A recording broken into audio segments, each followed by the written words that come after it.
we need to stop discarding portions of our communities. Um, I'm from Baltimore, right?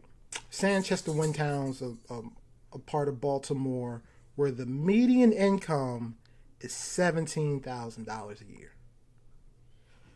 That's like a Average, fraction of the median income in America. That's basically a middle income country right there. but that's per household. That's not per person. That's per household, right? So devastatingly poor. Yeah.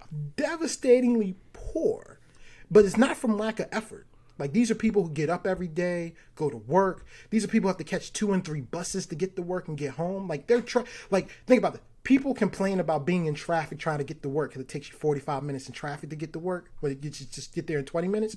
We're talking about people who have to take 2 and 3 buses where it takes them 2 and 3 hours to get to work, sitting outside in the heat, sitting outside in the snow. But yet we're going to say they're poor because they want to be poor. No, they don't want to be poor, right?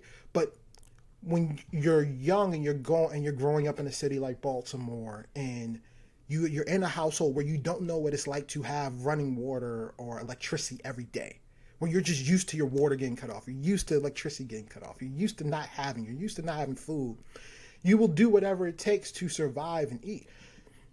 And along the way, you don't have people in your community showing you what success looks like.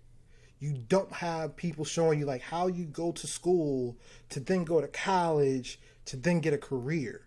Like careers aren't talked about, right? Like in these communities because everything about their daily life is survival. They don't even have the bandwidth to strategize a better future.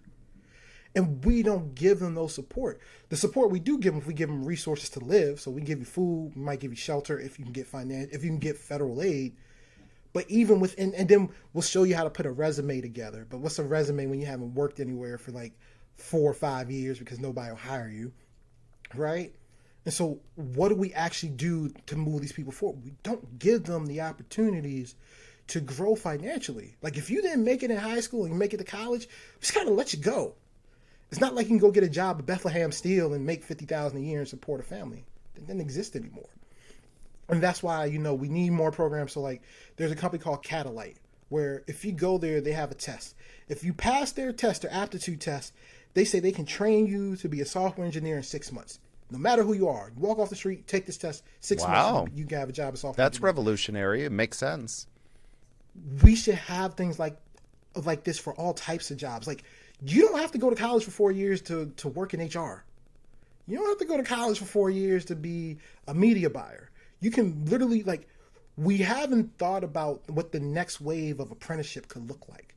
Like so many of these jobs, we say you have to go get a degree. Like, no, you can literally set up apprenticeships where you can learn to be a media buyer. You can learn to do, social media ads. You can learn to do That's all these things that we can learn, but we don't give people the opportunity to do that.